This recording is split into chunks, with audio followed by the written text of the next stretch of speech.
Hi, I'm Jo Clark, and thanks so much for joining me today. This is the Redefining Midlife podcast, a podcast designed for the 40-plus woman who is determined to challenge society's myths and beliefs around midlife. It's for the woman who is inspired and ready to define midlife her way. Join me each week as I chat to health and wellness experts for up-to-date information on how to live well, as well as some special conversations with incredible everyday women redefining what midlife can look like. Here's to making our next half of life even better than the first. It's so lovely to have you join me today. In this episode, I have the pleasure of introducing you to the wonderful Cathy Spaulding. Now, like all women, she wears many hats. Cathy is a Sunshine Coast-based businesswoman, a proud mum, glamorous grandma, or Gigi as she refers to herself, a loving wife, and a loyal friend. She lives a busy yet fulfilling life as a director of the empowering and well-known lingerie brand Intimo. Cathy has been an integral part of Intimo from the very beginning, and during our episode, she'll share more about that and her passion for helping other women to feel good every day.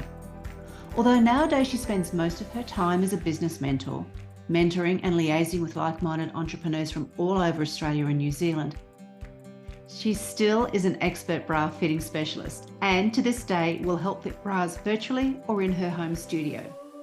When she's not working, you'll find Cathy spending time with her family and her close friends, cruising around the waterways on her beloved boat, sipping red wine and indulging in good food. That sounds pretty good. I hope you enjoy our special chat. I'd like to welcome Cathy to our podcast today. And Cathy, I'm really looking forward to this interview. So thank you so much for saying that yes to this opportunity, and we'll hear all about your life. Oh, well, thank you very much, Jo, for inviting me. And I am very much looking forward to having a conversation because I always enjoy your energy and our chats. So I'm looking forward to it as well. Ditto. Can you take us back in time, rewind a bit, and tell us a bit what Cathy was like when she was a younger woman? So where did you grow up, basically? And also, what were your dreams when you were younger? Well, I grew up in Sydney, and then my parents actually owned hotels. And so we were then moved on to a little town in the mid-north coast of New South Wales called Nambucca Heads. And I went to boarding school there. I found myself in boarding school because my parents did own hotels, and I was unaware of why and how I ended up in boarding school, but it came about by apparently my mother telling me in my 30s that one day when I was young teenager, I made a comment that this man who had walked into the bar was a very good-looking chap. I said something like, oh, he's hot or something. And the next minute I found myself enrolled in St Mary's boarding school in Grafton, never really understanding why, but apparently he was one of the biggest drug dealers and I had no idea. So because I've always said what I thought, my mother thought it was a good idea to ship me off. So I ended up in boarding school, which I thought I'd hate, but I loved. And I loved the fact that it had community, which is really interesting because that's followed me the rest of my life. Community, connection, values and structure, things that I probably live my life by. So it all worked out. It's a really interesting question around our dreams. I don't know whether it's become more a conversation that is had in today's world.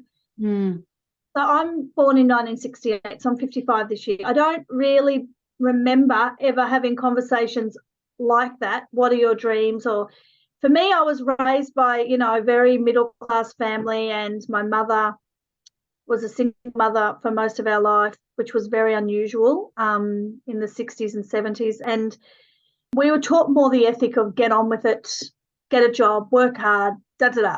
We never sort of had a chance to sit and have a think about what are your dreams? What would you like to be? So my answer is I don't really remember having them.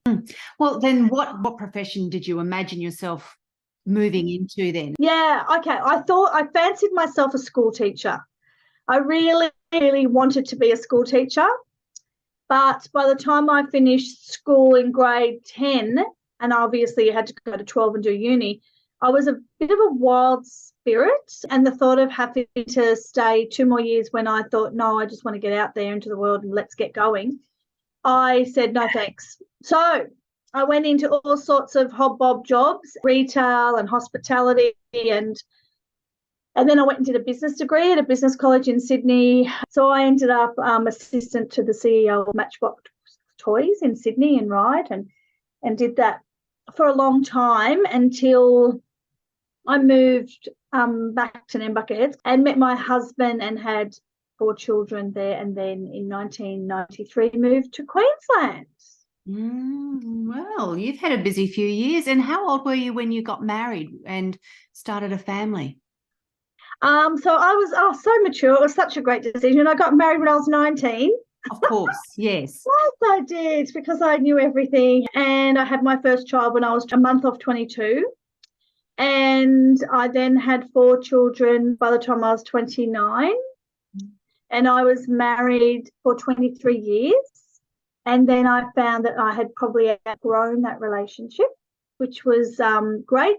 It opened another space to where I then met the love of my life, whom I'm married to now. And the rest has just been like a fairy tale, actually. And I think whenever we've had relationships and divorces and stuff, there's always good that comes of it and learnings that come. And I wouldn't be such a nice wife to my husband now, probably, if I hadn't learned how I was not probably a great wife the first time. So there's always learnings there, hey? I love that story, actually, Cathy, hearing about how leaving your first marriage has given you a space for welcoming Kieran into your life. So that's really, really special that you found someone at this stage to grow old with. How beautiful is that? Oh, it's absolute best, especially when it's so easy. And not always the case for people with their second, because, you've got to entwine families and children and set values that you've got. And I think I'll keep him, Jo. I'm glad that your Kieran is a keeper. And one of the things that I often think about, Kath, and I don't know if you do as well, like you married at 19 and had your family really young. I married at 28 and had my first baby in my early 30s. So there's always the pros and the cons, isn't there? When you do something at a younger age, like yourself, now you've got all of those years where all of that caregiving, although you've got grandchildren now, looking after your children has opened up some time and space for you perhaps to do more of what you want to do in that second half of your life. Whereas for many women and those who are choosing to have children older, they actually have their second half of life still filled with the busyness and the craziness of family life. So it's really interesting. Are you happy that you've now got all of the mothering of your own children behind you to look forward to Cathy and her life in the second half? Totally. For me, because my youngest is 25 in June and I now have 3 grandchildren under 2. It was interesting because I tried to talk Karen into a baby at 41.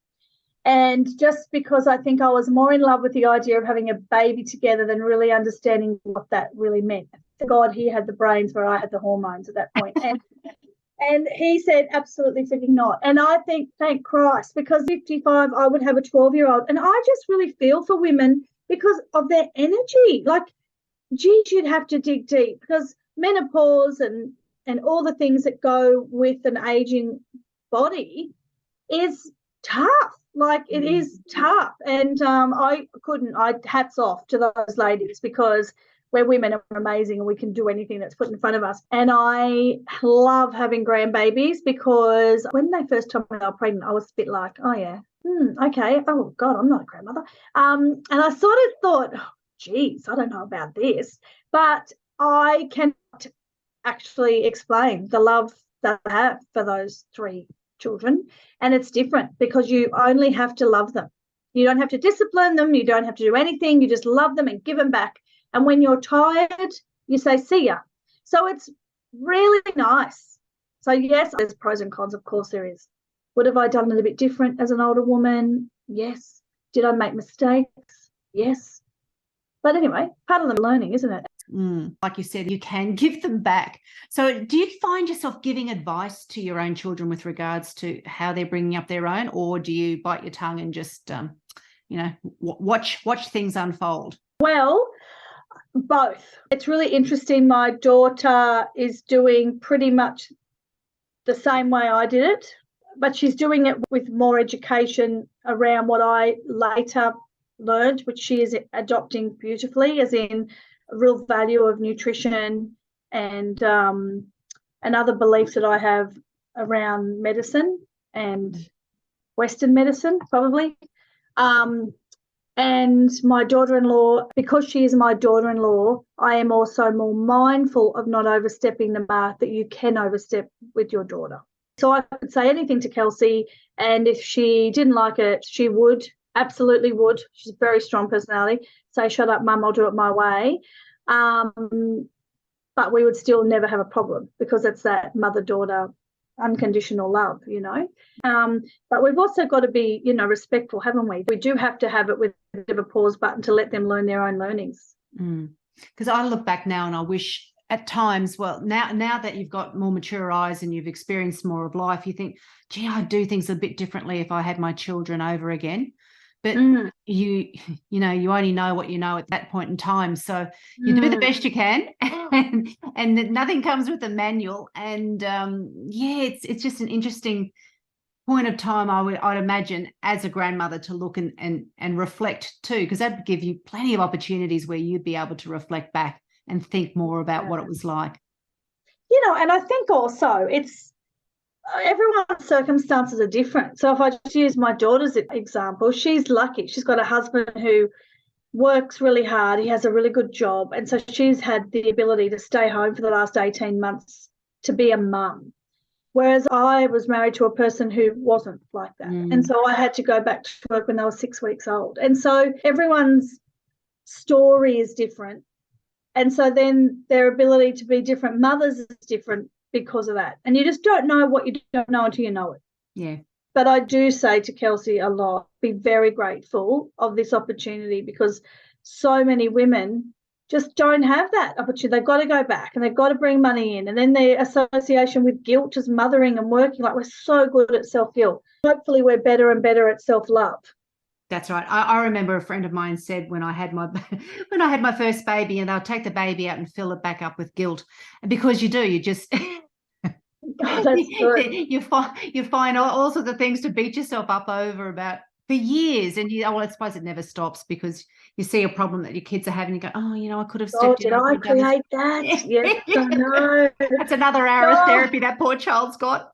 Bloody hell. And our parents never did that. Like, my mother, for any of the stuff ups I had, my mother would take no responsibility. She'd be like, oh no, whatever, harden up, life's tough. It's just generational. It's generational in how we react to things, very much so. It reminds me of that Glennon Doyle book. I don't know if you've read it, called Untamed, and she talks about that every generation's got its own memo of how to parent. And totally. That's it. You just wonder what it's going to be like by the time your grandchildren have their own children, what the memo will be at that point in time. God help them. Hey, Cathy, you started talking about that you went back to work when your children were very young, like at a young age. I want you to talk about, because I find this whole story is really fascinating, about where you're working and how that came to be. So your current job is directing a company called Intimo, which is a well-known lingerie brand, and you were part of that company in the very early days as it was starting to develop. Can you tell the story about how that whole brand started? Because it's one of my favourite stories you were relaying to me the other day. Sure, absolutely. Well, the beginning of Intimo as such came from the most beautiful woman who had a soul like I feel like she was an angel on earth, and her name was Sue White. So Sue White had a very, very small stature. She was like a size 8 in body, and like a size, I think they said back then it was EE, G, F, G, she had a massive breast. And back in the day, you couldn't buy bras like that in Australia. And so she was constantly, sourcing bras from England and the US, and for her to be able to wear a bra. And they were all in the day quite ugly, big grandma bras. And she was very fashion-driven woman. And so it came about that she thought, well, if you can't do it, if you can't get it, I'll just do it for myself. So the whole version of Intimo was created. And there was a few of us. We all started off with little hat boxes of product. And the brand was born way back then, which was in 1995, I think it was. And during the process, obviously we've become an Australasian brand with a massive following and all of that. But, the journey with her, which I'd love just to tap on for a second, is one of giving back, because Sue White was an incredible woman. Unfortunately, she passed 13 years ago of motor neuron disease, which was tragic.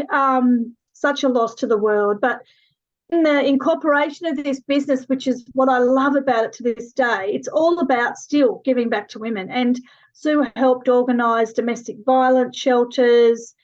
We still give our products to those in need in that organisation, care products. So every time there's a flood or something, the company put together things and we give women. And then Uplift Fiji was another thing which I love being involved in, which was taking bras to women in villages.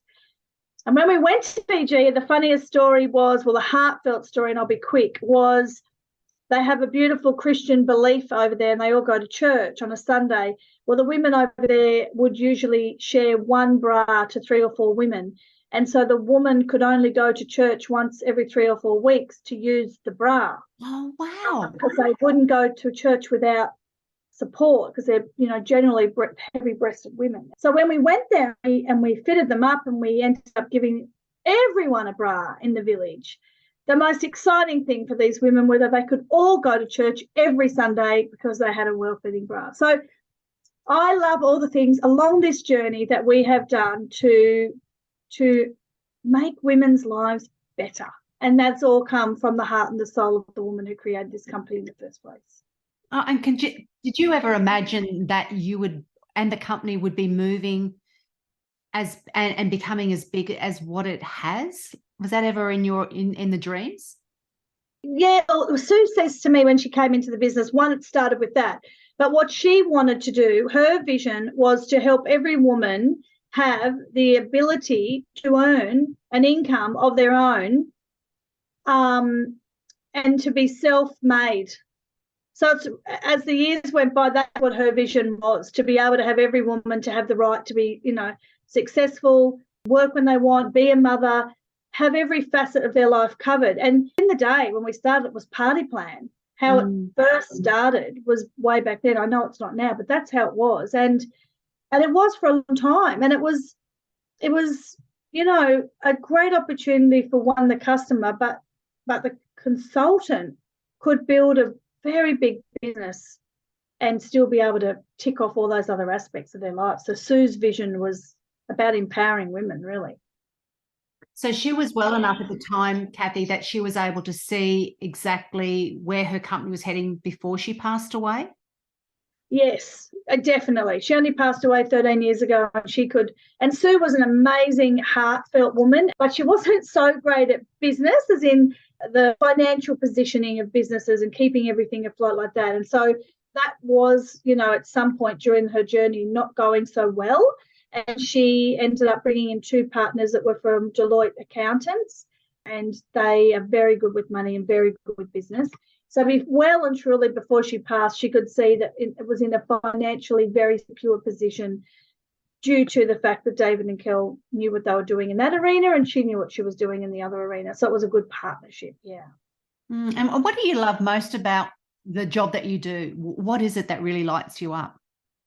I love when a woman comes into me, whether it be on a Zoom screen or whether it come into my studio on the Sunshine Coast, when they often come in feeling or saying, oh my God, I'm so embarrassed, my bra's terrible. Oh. But when I see them walk out the door, I had a lady last week and she just gave me goosebumps. And I swear, she came in 5 foot and left 5'4", and you can see people's posture and you can see people's inner light up and their confidence and I love that. I love helping people see, people say, oh, I can't wear that. Don't put that on me. No. And I say, oh, shush, put that on. And then they put it on, they go, oh my God, and you watch women hesitate to actually say, I look great in that, or I'll finish their sentence because you can see them pause. And I say, you look amazing, don't you? And they, they kind of go, yeah, actually. And I go, yeah, and let's love that. I love making people feel good. That is the best thing I do. And then I will walk out of the studio and sometimes my husband's home and he'll say, oh my God, I can believe that you're as elevated as she is. And I said, yeah, because, women are just, they don't realise how beautiful they are in whatever size, shape they are. Everyone has their own unique style, don't they? So They do. That is what I love the best. That's really special. I heard you say a number of times when we've met together how much you love women, as in, oh God, they're just amazing. Women are incredible. And I'm the same. I just love how strong and tenacious women can be and are. I'm fascinated by their stories and, their backgrounds and how they've overcome so much over their lives. What is it that you love about women? Now, I would say, the older I get, the more stories I hear. And, how I got into Intimo was through a story that was the toughest time in my life and how I got into it.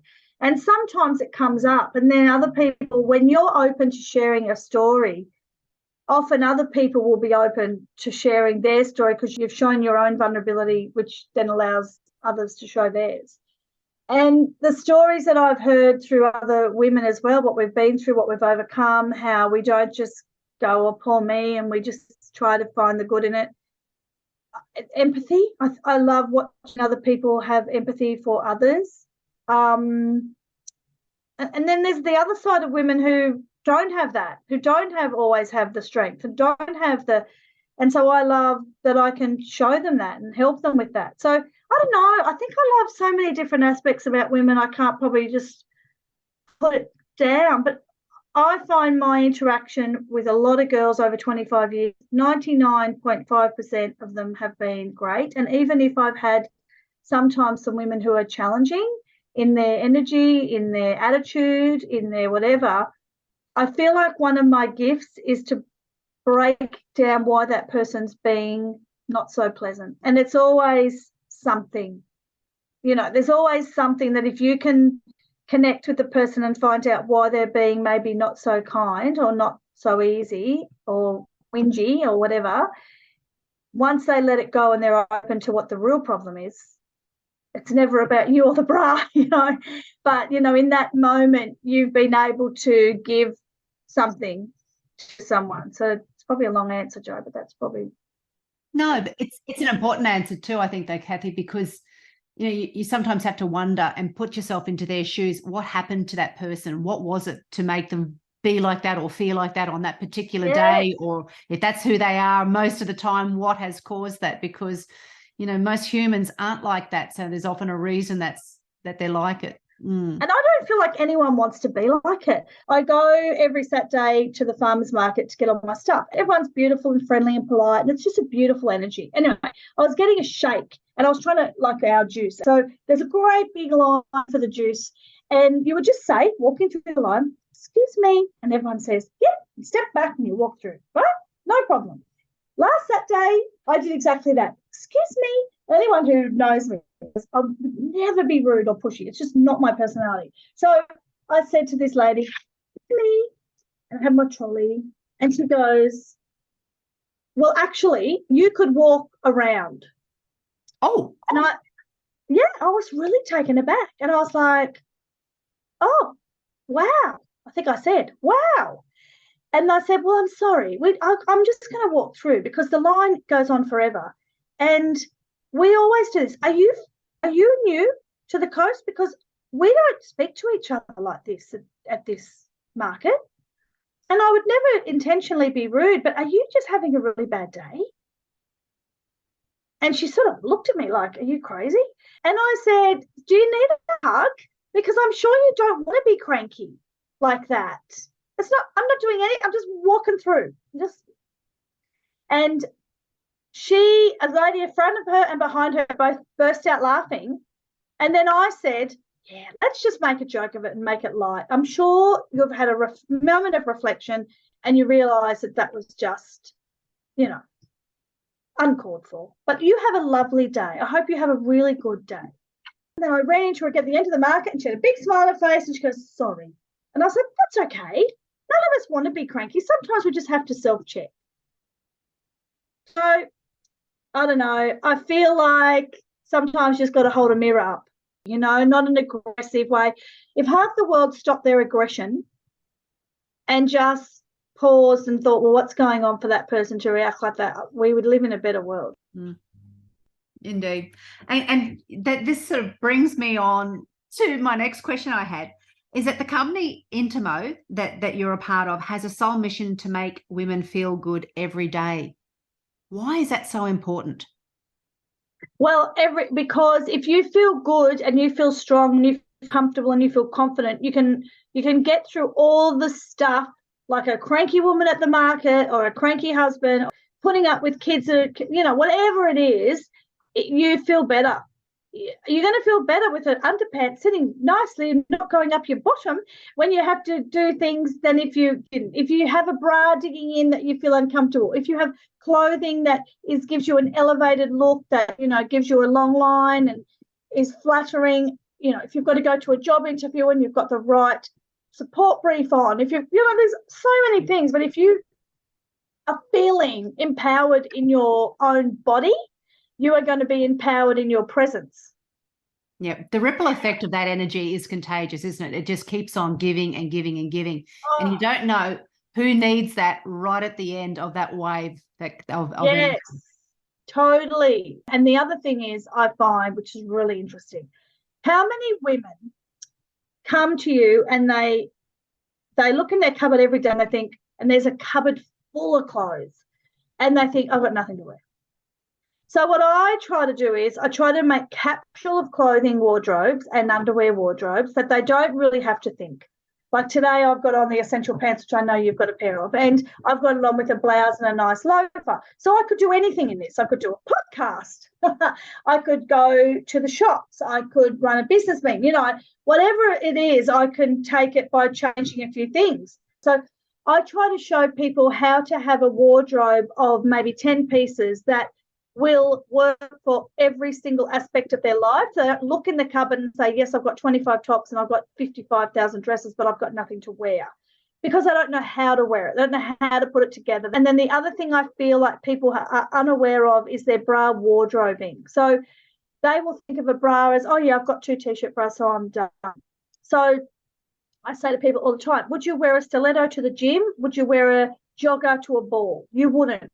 So you have to have specific bras for specific reasons, whether it be a smooth line, a flat non-embossed lace, an active and non-wire, something that makes you feel pretty and sexy. It's never about the man in your life. It's about you. It's not about other people. We just want to always work with our own energy and how we feel, and that will come across. So I feel people are unaware until you teach them, and then they go to their drawer of a morning and they know exactly what bra, what outfit, what brief, and it just makes their start of their day easy. They're not standing there in bewilderment, looking at their cupboard going, oh God, and people, once they get it, they do their seasonal checks and their 6-month, although you were 2 years, Jo, I have to say. But that's the problem. Our bras and clothing last forever, and you feel like you don't need it. But it's also a really important thing for people to invest in themselves for that hour every 6 months, because it's all about you, So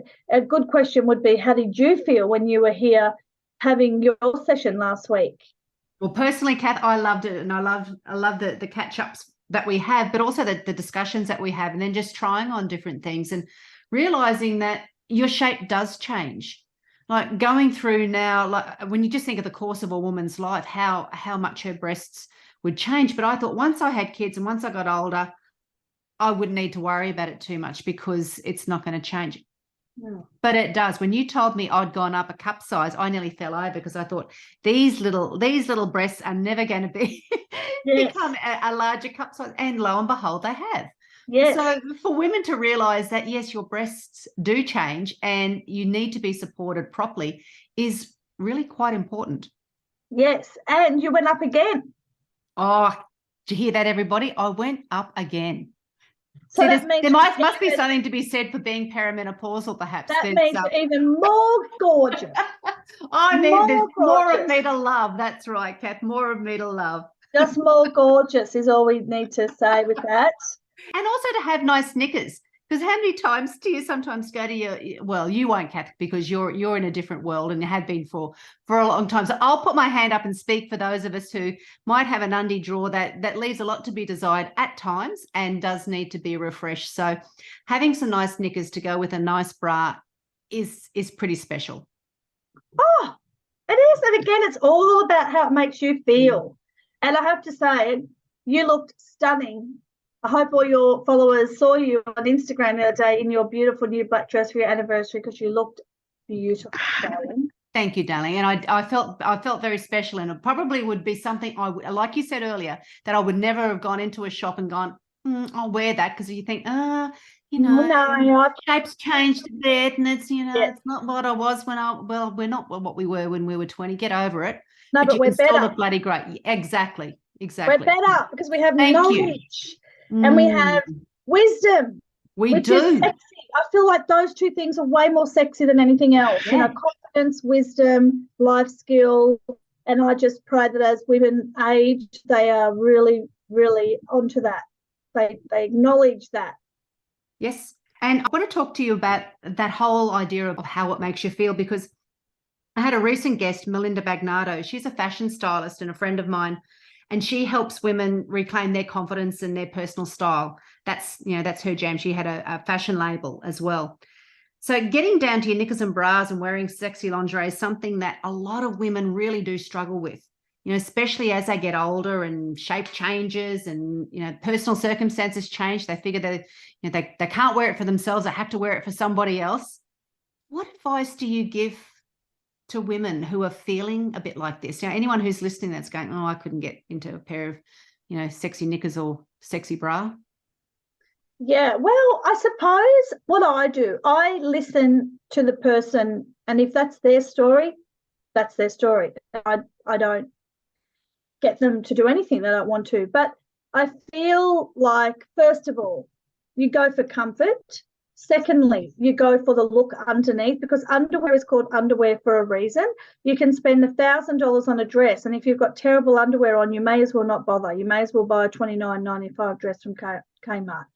So underwear has a very important presence in your outer clothing because of the shape that it will give you. And we'll have all seen a beautiful, glamorous girl in a stunning dress, and then she has a brief that's cutting into her sides, and that's all you can see of that dress, not the detail of the dress. And that's why underwear is incredibly important to how you present yourself. So first, comfort, second, presentation, and then third and fourth and fifth, and we can go on about all the emotional connections with that. But once a client comes to me, and I just firstly want them to be comfortable, comfortable with me. You've got to understand that people are feeling quite vulnerable in that position, and I'm very aware of that.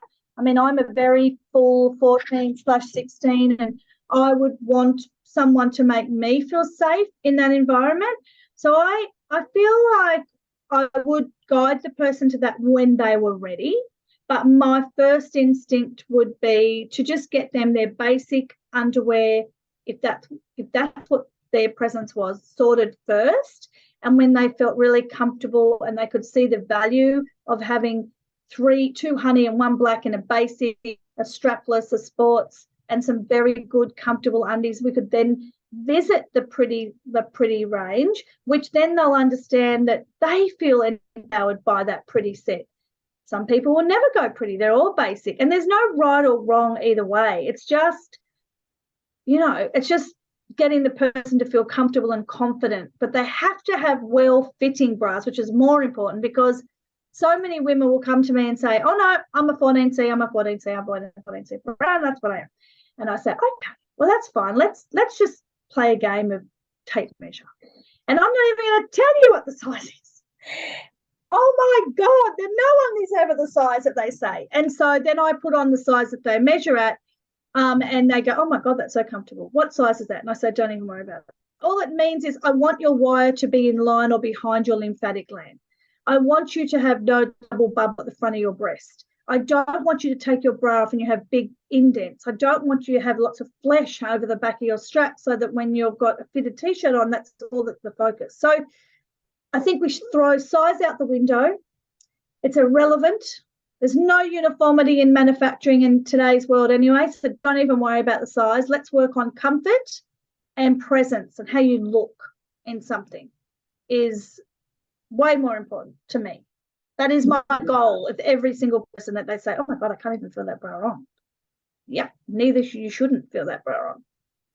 Great advice. Thank you, Cathy. And I hope all the ladies who are listening have taken that on board as well, because get your size checked, because it does change. Everything's checked. It's very important. The other thing that I am very, very, very passionate about is when you, hopefully I get to meet all you beautiful ladies and I can be of service to you.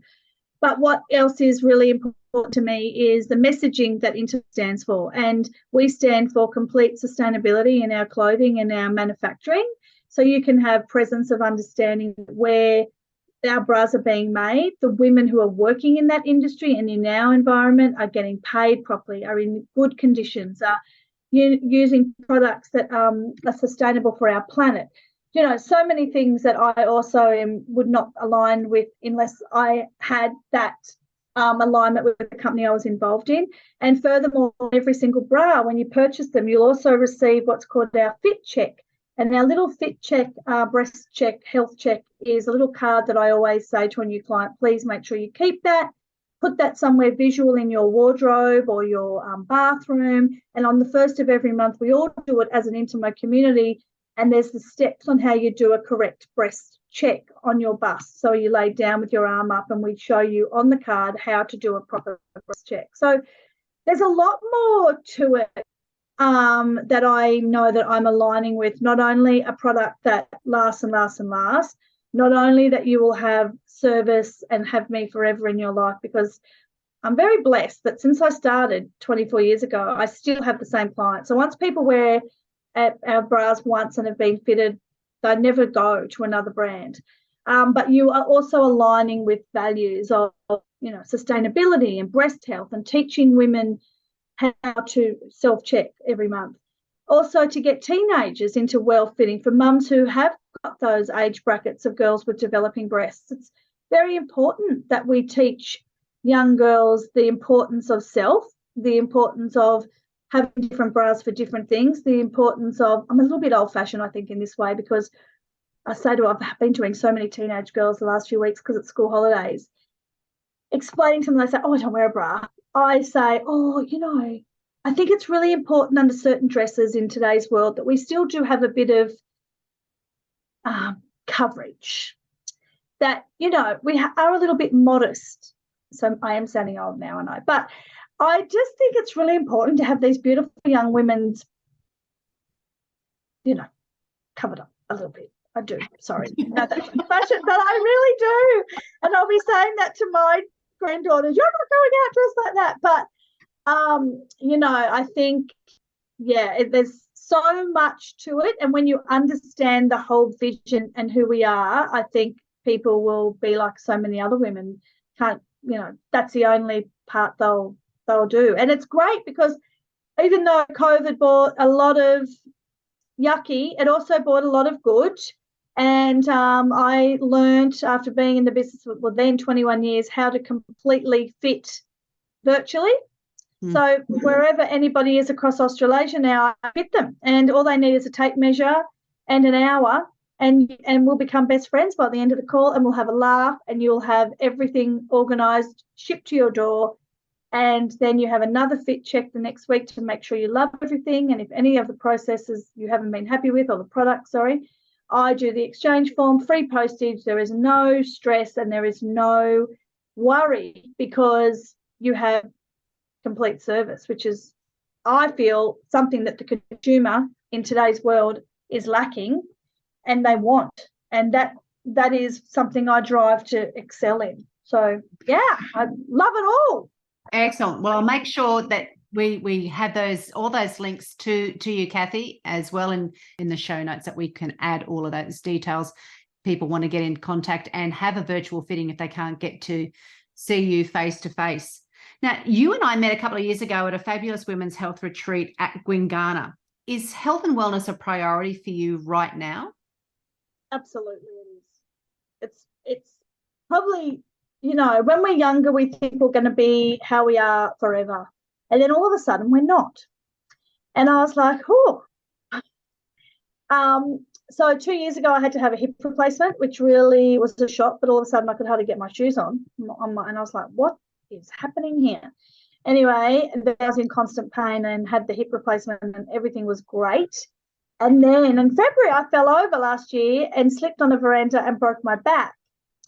And that was like, oh, my God, nothing I'd ever lived through. And then it has now got the other hip going. And I thought, well, okay, that was a challenge. And maybe the universe broke my back to make me stop. And there's a lesson and a learning. So let's go with that. So we went with that and we're a year on. And this year I'm like, okay, I am taking control of me again.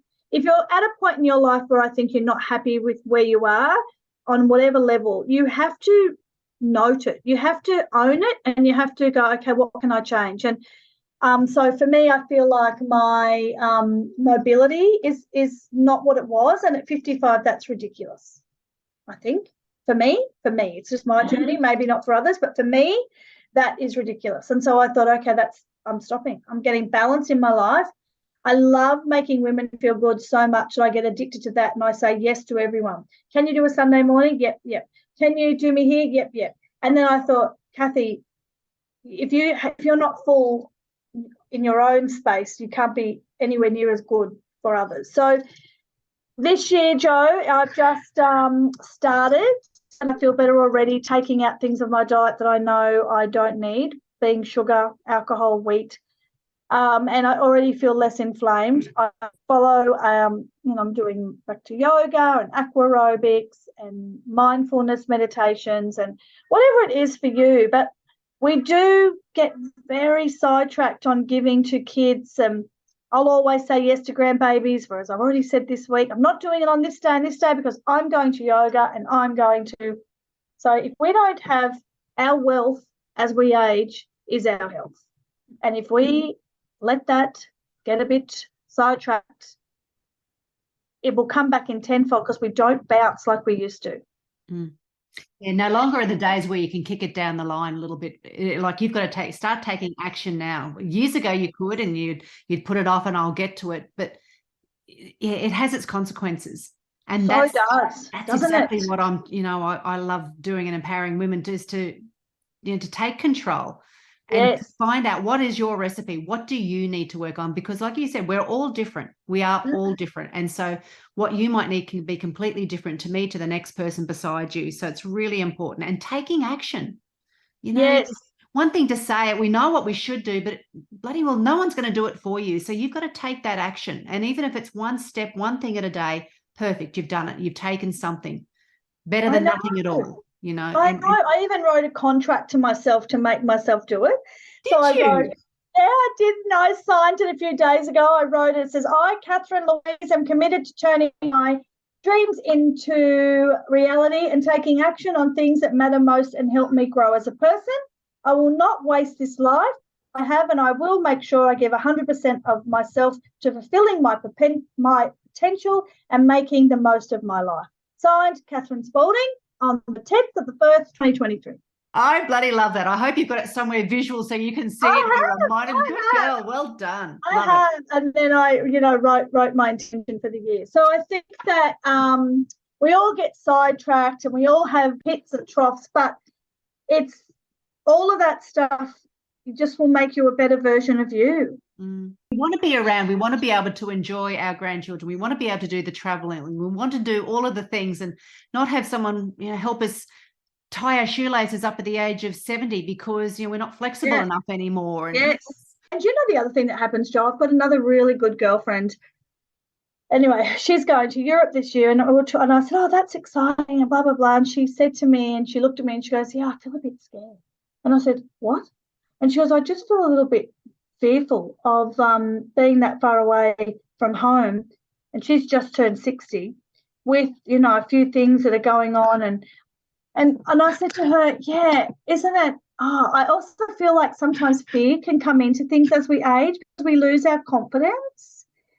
So I'm finding like dealing with women of like 45 plus seems to be lately a really interesting ride. And it really, we can take control of all of that, of our fear, of our self, of our mobility issues, of our weight, of our headspace, just takes certainty in mindset, doesn't it? Well, this year is for me. I've told everyone, this is it. I'm going back. I was always about 70 kilos. I've bloody blown out to a number we won't even say on a podcast, but that's okay. It's not even about the number. It's about how you feel. And if you feel sluggish and stiff and sore and you just, enough. That's right. And it's not all, I don't know about you, but I get over this whole anti-aging, anti-aging this and that. I want pro-aging. I want to age well. I'm not anti-aging at all. I'm pro-aging, and to do it well and to, again, find what's going to work for you. Oh, I love that. I so agree. And I go and get my eyebrows waxed, and the place where I go does all sorts of things. And I say, that's great. If people want to do that, do whatever. I don't feel like anyone has a place to judge anyone ever. Everyone does what they want to do, is my philosophy. But they try to reject me with things in my between my eyebrows. And I say, no. And they go, what? Cathy, you would look. And I go, no, because you know what is important to me? I want to age gracefully and well. And I want to teach my daughters and my 2 little granddaughters that the aging process of a woman is normal and natural, and you are beautiful at every age. I don't want us to feel like we have to still have our boobs up here when they're here. Sorry, the girls who can't see me, high and then low. I don't want everyone to feel like we don't get beautiful laughter lines. I feel it really important as women we stand in our own energy and we realize what we're teaching others, and we don't have to be anti-aging. We need to be proud, and what a blessing it is to age, because some people don't get that gift, do they? They don't. That's a sad thing. A friend of my son's, school mum that we used to be a part of in that group, she sadly passed away just the other day, and you go, she didn't have that privilege. I do. And I'm damn sure I'm not going to waste it on her behalf and any other woman who has lost their life far too early. Yep. So let's embrace the aging process. It's about girl power and being excited that we're still, hopefully on the planet till we're 100 and beyond. Well, we're the first generation that has that possibility. So there's that whole thing of whether you want to, we might get to that age, but our health span, if that means we're going to be spending 15 years of that longevity stuck in a bed or having someone wipe your backside or dress you or feed you, no, thank you. I'm not signing up to that. Me either. Either. So we've got to do something about it. So what are you most looking forward to in this second half of life? You spoke really early on about, how much fun this time is. What are you really, really looking forward to? The things that really light me up really are my family. Like, they are my beginning and my end, really. So what I most look forward to is my passions truly are my business, because I know and I have seen the joy that I am able to bring to women, and I never get sick of that. My family, I'm finding as I get older, I used to have a massive friend network. I am finding I'm becoming a bit insular, and I'm just really happy with a few friends and my family and my business. I'm looking forward to travel and having less stress. Really, I think it's just hanging out with the family, my business, travel, and doing things with my husband and my kids. And it probably sounds a bit boring, doesn't it? But when I think of a holiday, I instantly used to think of, my friends, and let's go with my husband. And now I think, would that be nice to have with the grandkids and my children, and because they're the people that light me up. And I just, on a work process, I just really like hanging out with women and bringing whatever value I can to them, whether it's sometimes they're friends, sometimes a counselling session, sometimes a bra fitting. And I feel that in women, we all should be that to each other. Yeah, well, you're a great role model for that, Cathy. So I thank you for doing that for others and for being there for when I've gone for my fitting as well. It's very much appreciated. Now, before we wrap up, my love, how can people get in contact with you if they want to have a fitting? What's the best way? Well, it's great that you're going to pop it in your notes as well, which is fabulous. And there's going to be a link that Jo puts up that goes directly to my calendar. But you can also call me on 0403 129 756, the old-fashioned phone that we used to once use. Email address is Cathy Spaulding 28, the number, @gmail.com. Or on socials, you can find me as well, which is easy peasy, which is Cathy, CATHY _ Spaulding, SP for Peter, AULDING _ And those three methods are the most easy, and then you'll have your notes underneath. But I will make you have the best time, and I would love, love, love nothing more to be of service to you, girls. Excellent. And so our final question, Kath, if you could look into the future, what do you hope 80-year-old Cathy is going to say about current day Cathy? Oh, that's an easy one for me. I would hope that I'm saying, I'm loving being a groovy granny and teaching my grandchildren everything that their parents don't want them to know with a bit of fun and attitude. I'm still loving that I'm running a massive Intimo business and helping women all across Australasia and hopefully globally by then. And I'm happy living life to my fullest, travelling with a new caravan and our boats and our house and our lifestyle, and just making sure that wherever I go, I'm leaving a great energy lift to everyone, really. And just, when you have a person in your life where you go into a room with them and you leave and you think, oh Jesus, that wasn't fun, and then you go into a room with somebody and you go, oh my God, I love her, that energy is like spilled all over me and I feel better.